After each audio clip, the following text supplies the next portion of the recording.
that to your... What's good, gamers?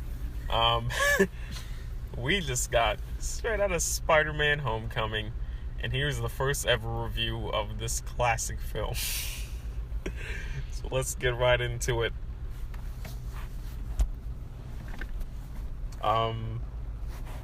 So we're, I guess we'll put right now, spoilers are ahead. If you don't want spoilers, click that X button right off the tab. But still leave us a like and subscribe either way. Yep, and check out Davis Online Webtoon. Online Webtoon is an exclusive Line Webtoon production. It's absolutely free. We currently have 6 chapters that we're working on the 7th. Putting that out. Read Davis, please. Please. Alright, let's get to the movie. Alright, so Spider-Man Homecoming was the homecoming of Spider-Man back to the Marvel. Had me homecoming. Let me give you guys a little backstory on this. This film was actually the first it was the first film that Marvel and Sony made together all the way through instead of just having a little Spider-Man cameo. Like in Civil War. Yes. It's the first time 2 movie studios have done something like this for a superhero flick.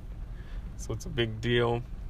So we have cameos from Robert Downey Jr. Cameo.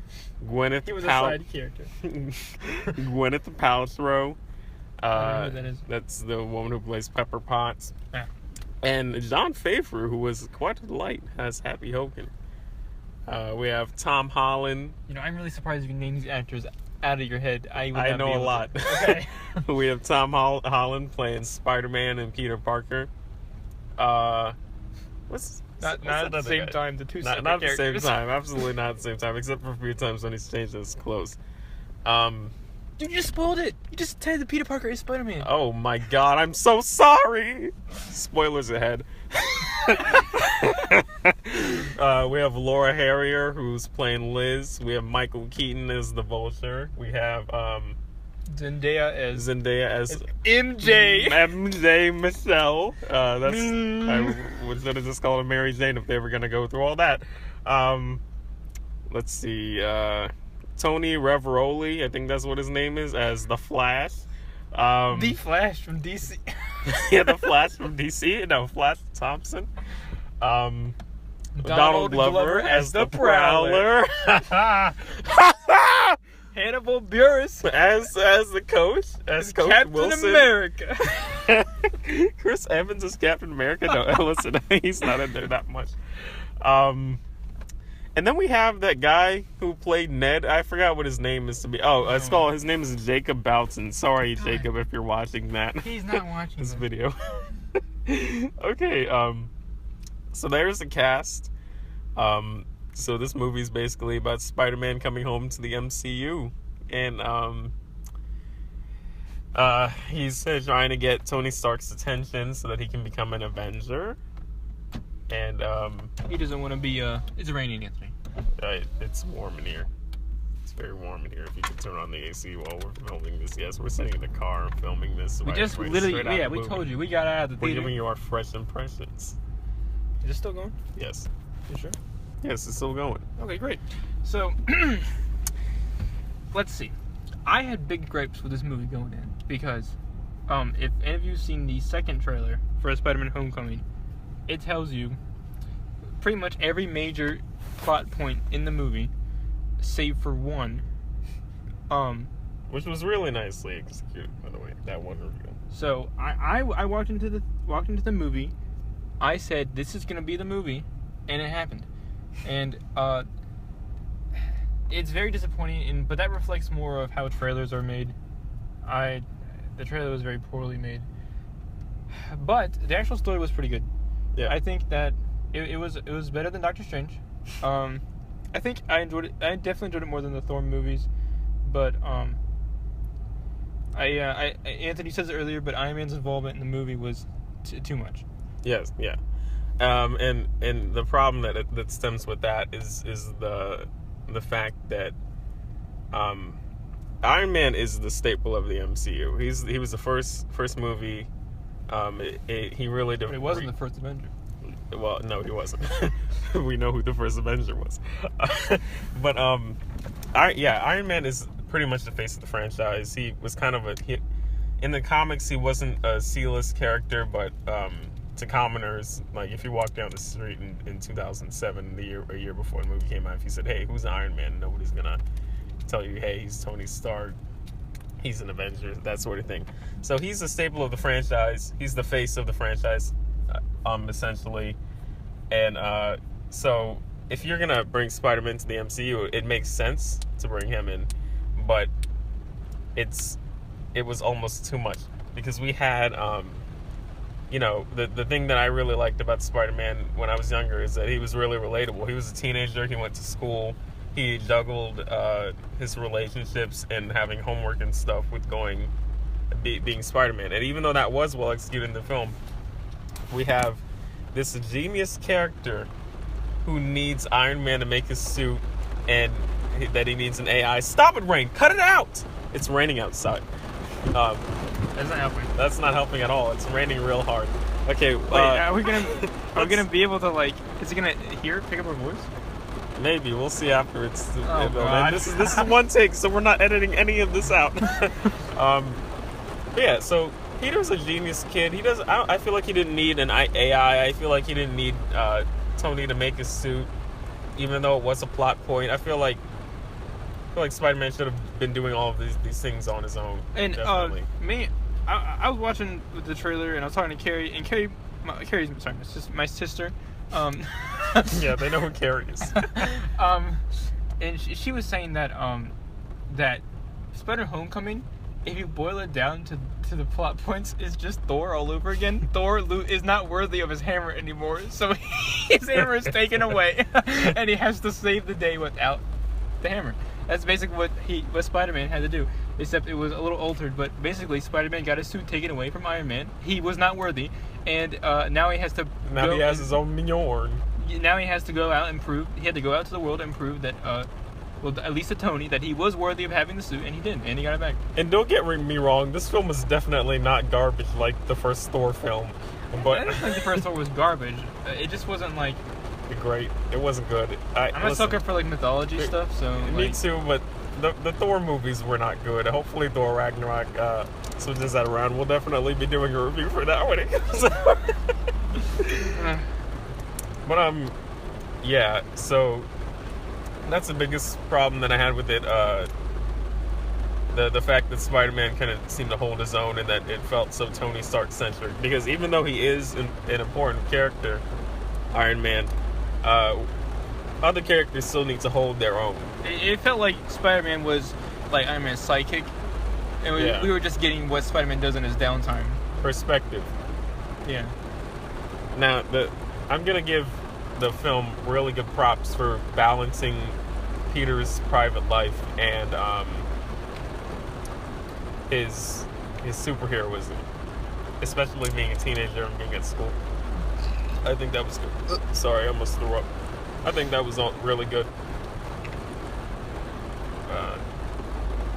Got anything to add to that? Also, I think this plays a lot of the Marvel movies, but a lot of times they choose a comedic moment and sacrifice something that's pretty integral. Well, the first thing that comes to mind is when Peter's friend finds out that he's Spider-Man. You see, Peter loses his backpack, so he has to sneak back into his house without Aunt May seeing. So he goes into his room to the window, but it turns out his friend was already in his bed, and he didn't see him. Of course, Spider-Man's spider sense would have told him that his friend was sitting right there on the bed. Yeah, so I think that we definitely have a depowered Spider-Man. He doesn't have spider sense very clearly. He can't make his own gadgets because he relies on Tony Stark to do it. Well, to be fair, he did make a lot. This is how I see it. Spider-Man would have grown into his own hero, but Tony Stark found him and just said, "You don't have to work for it. Here it is. Here's your suit." Yeah, and that's what I don't like about it. So I really don't like that about it. But he does make his own fluid, you know. Yeah. You get to see him doing some stuff in chemistry class or whatever, and like tinkering with the alien stuff. So, I mean, he's got the smarts there, but it definitely is like, you know, Tony Stark just came in and just gave him an upgrade. Like, he definitely could have done it on his own. I don't think I still got that impression that he's still a hero on his own. I mean, that's what the final arc of this movie is about.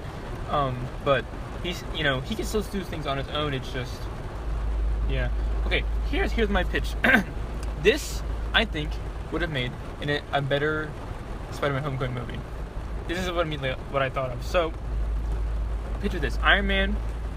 You know, at the beginning of the movie, right after the bank incident, Tony Stark takes away Spider-Man's suit.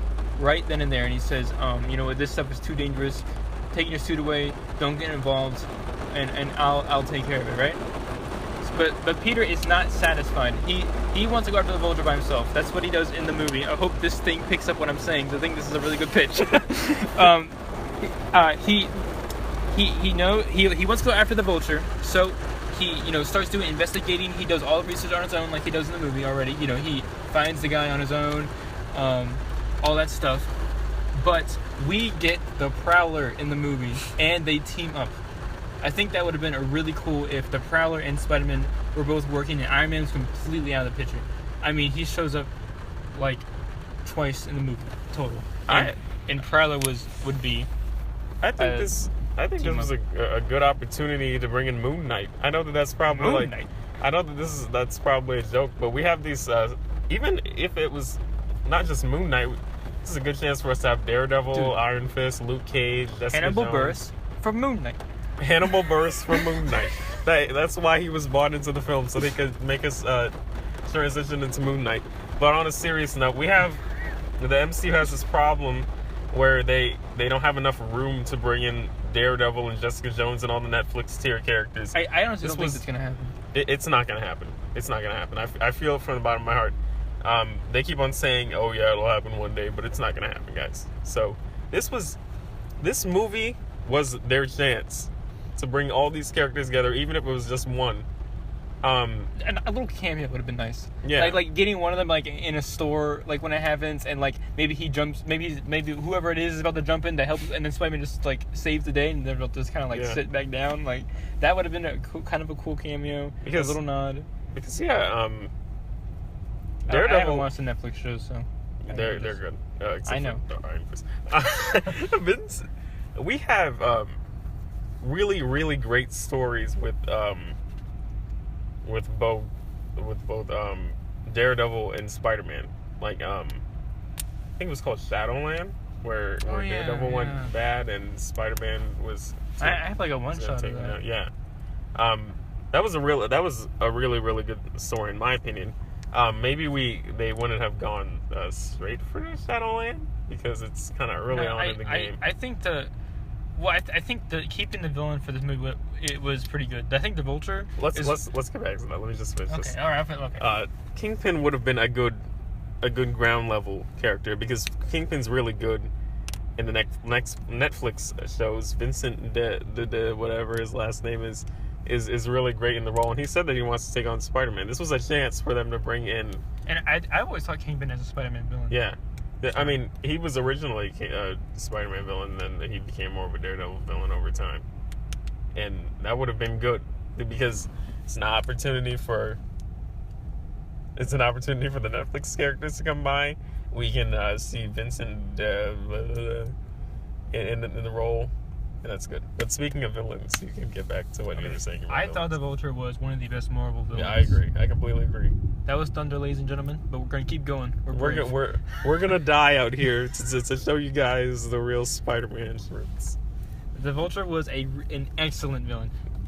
This is major spoilers. Like if you guys like ignored the warnings twice, seriously, close the video because this was a good scene. Get out of here. So. The scene where they reveal the Vulture to be Liz's father when Peter goes to pick her up for homecoming was like that whole scene from then when he got out of the car was one of the best scenes. That was the best scene in the movie. Yeah. Oh Jesus! Oh good God! Boy, we're about to die out here. That was really close. Well, there's lampposts all over the place, so if lightning wants to strike, it's gonna hit one of these things. Anyways,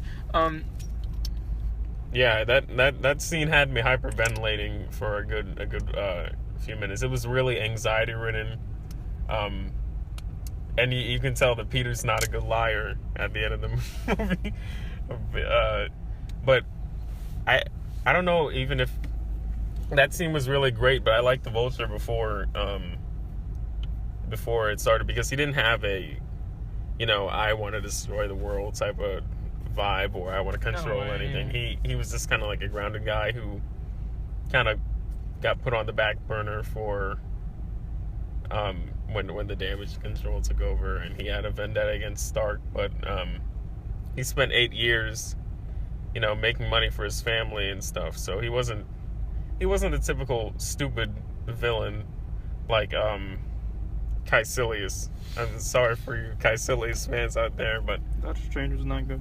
yeah, we didn't have the doppelganger villain this time. It was just grounded. The whole movie was grounded. In fact, the events of the movie could have just not happened, and I don't think the MCU would be affected. And I would say that that's a good thing because it's a self-contained story. I don't know. Yeah.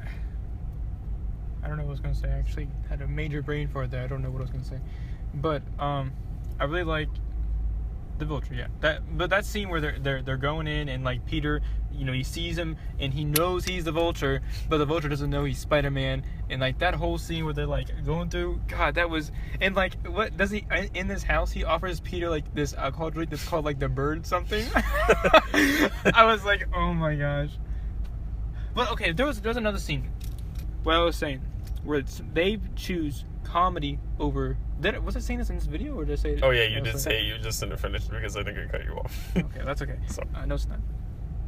So, what? Huh? What did you say? What did you say? You can't say words like that on this.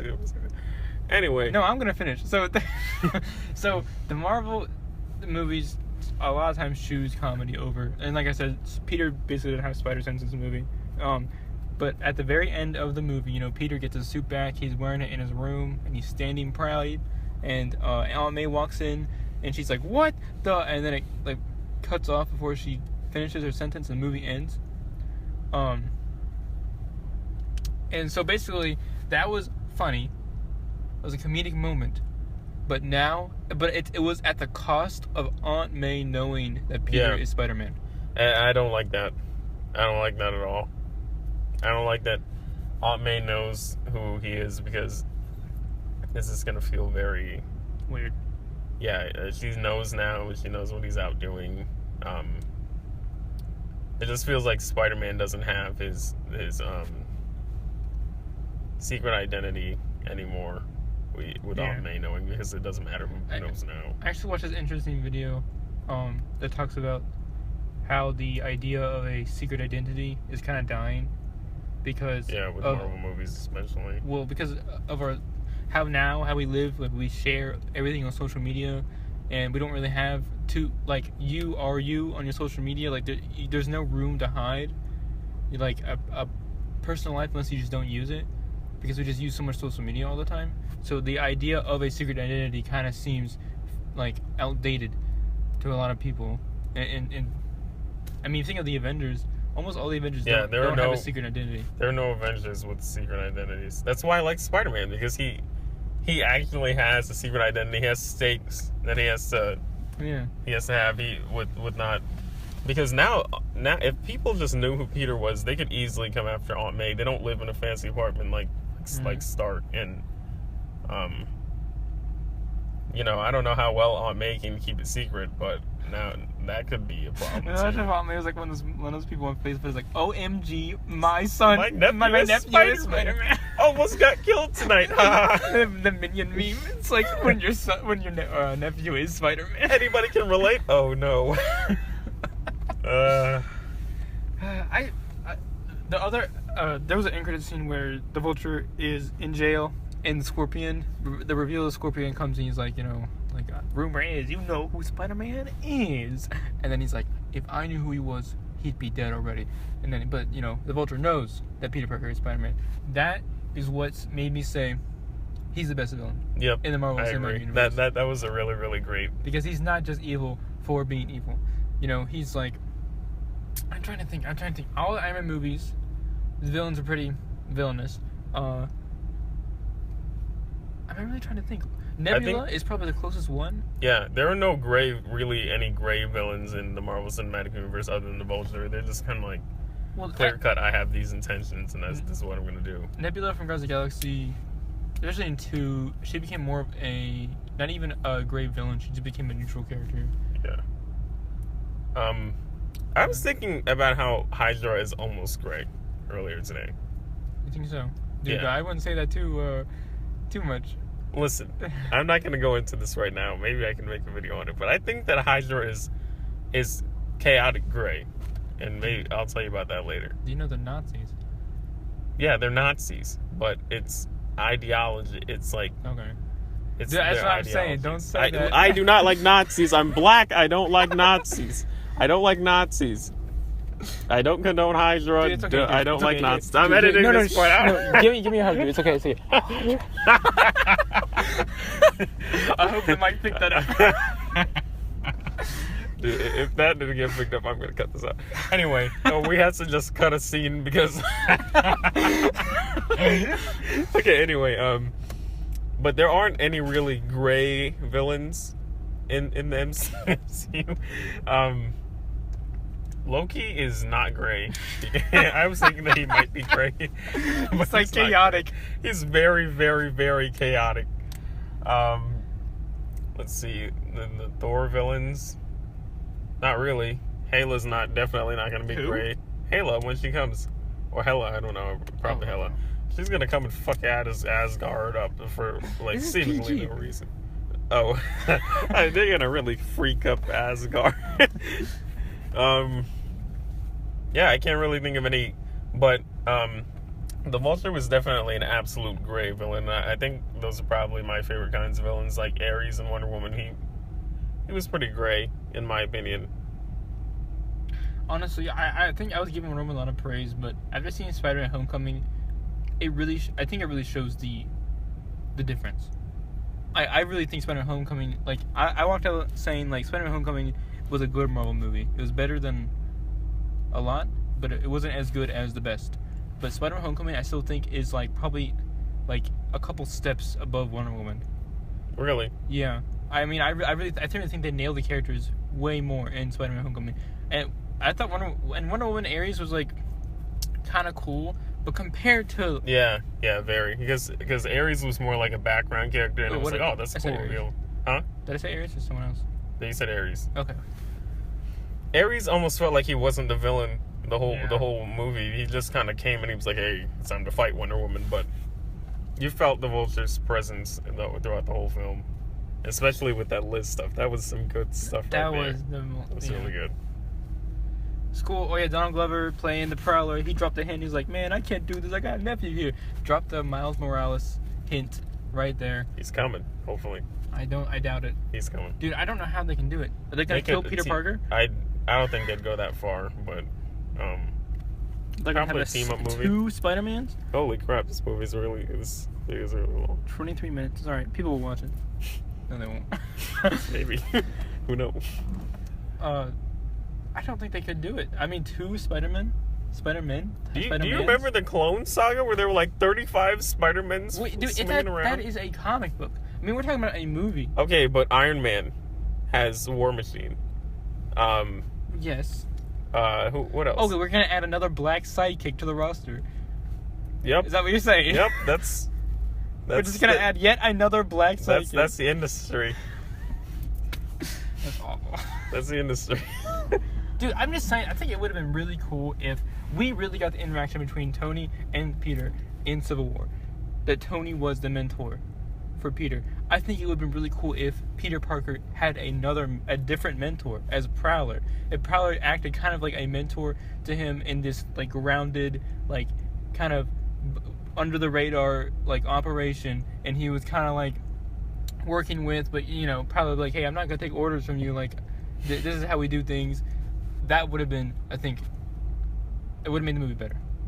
It was a very smart movie too. With the whole, it was just, I think it was a well-written movie. Yeah. Nice comedic moments, Yeah, it was funny. Very good with the comedy. The arms deal stuff was really good, in my opinion. The underground stuff. I was expecting Peter to come in to the Vulture and be like, why are you selling weapons? Like, you can be doing this, but for like helping people. I thought they were gonna have that conversation, but they didn't. I was kind of interested. I've actually been meaning to say this for a while. Even though there were a lot of villains. There was Shocker, the Tinkerer, Prowler. The Tinkerer? Yeah, the Tinkerer was the guy making all the weapons. Is he a real villain? Yes. Oh. Okay. I didn't know that. Anyway, we have the Tinkerer. We had the Tinkerer. We had Vulture. We had Shocker. We had Scorpion at the end. We had the Prowler. Did I already say that? No. Okay, that's 5 villains, and I probably missed a few too. We have the guy with the bike. We have the woman's inability to find where she needs to be. Okay, those aren't real supervillains. They're not. We have 5. Those last one are the villains, but there are 5 villains so far, and it felt really balanced. It didn't feel because what was that movie that had The Amazing Spider-Man 2 is something we can directly compare it to, and Spider-Man 3. Way too many villains that were not balanced well at all. But that movie did a great job of balancing the characters and doing justice to characters that I did not like before. Like Shocker? Shocker wasn't too much better, but I didn't like... I wasn't like... When I was playing Ultimate Spider-Man for PS2 when I was a kid, and Shocker came up and I was like, oh, I really wish this guy would go away. Or if I was reading comics and I saw Shocker and I'm like, oh, great, this guy, this beeping guy again. And then, I didn't hate Shocker in the movie. Spoiler alert, there are 2 Shockers in this movie. That line was really funny. He was like, that Shocker, what are we in, pro wrestling? That was a good line. And then he was like, I thought that was an anti-gravity ray, and he murders him. What else? I didn't like the Vulture that much. I know that he was Spider-Man's like first villain in the comics. But the Vulture is like probably one of my favorite. This version of the Vulture is probably one of my favorite Spider-Man villains now. Yeah, that's about it as far as villains go. Villains were good. Comedy was really great. There were just so many little things that made me laugh in that movie, and that was really good, in my opinion. So hats off to Spider-Man Homecoming for... I give Spider-Man Homecoming an 8 out of 10. I give Spider-Man Homecoming an 8.5 out of 10. Okay, to end this video off, I'm going to tell you a rumor that I heard. It's not related to Spider-Man. Well, it is related, but it's related to Marvel Cinematic Universe. There are rumors.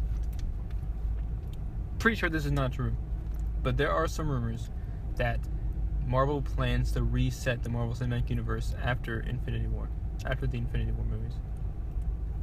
I think it would probably just be a soft reset because Kevin Feige, the president of Marvel Studios, actually revealed the first movie that's coming after Infinity War Part 2 or whatever that movie's called. It's untitled at the moment. But what is it? It's actually the sequel to Spider-Man Homecoming. And he said that the events of that 4th film are going to directly affect how Peter is living his life because Spider-Man's story is supposed to be a 5-movie journey. So we have this. Oh my God! Really? Yeah. No. Listen. Just listen. It starts out with Spider-Man Homecoming, then Avengers: Infinity War, then the sequel, then his sequel to his solo film, and then that 3rd movie, because he's gonna have 3 movies. I assume they're probably gonna expand it more because they probably want Spider-Man to stay in the MCU for longer. Right. But yeah. So I don't think it's gonna be too hard to reboot. It's definitely gonna be a continuation of. What do you mean reboot? What do you mean by reboot? A soft reboot, meaning maybe some of the characters are gonna die off, like Captain America, Iron Man. Yeah, just kill Captain America already. Chris Evans, if you're watching this, you better endorse yourself to die in these flicks. No, Chris Evans, if you're watching this, man, send me I'm some really money. Sorry, but Captain America should have died in Civil War. I second that notion.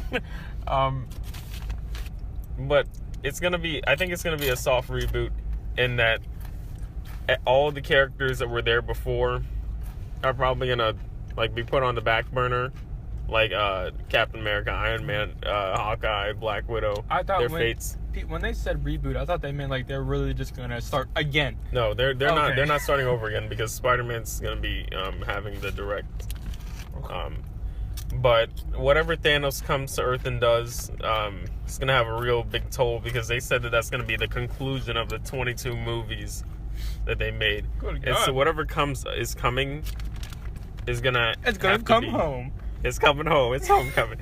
It's gonna have to be bigger than what was going on last time. We're probably gonna have these new Avengers taking the helm with Black Panther, Captain Marvel, Ant-Man and the Wasp. We're probably gonna have a bigger role. Spider-Man. Yeah, and just those characters, whoever's movies are coming up soon. But I also feel like superhero movies are dying. So Yeah.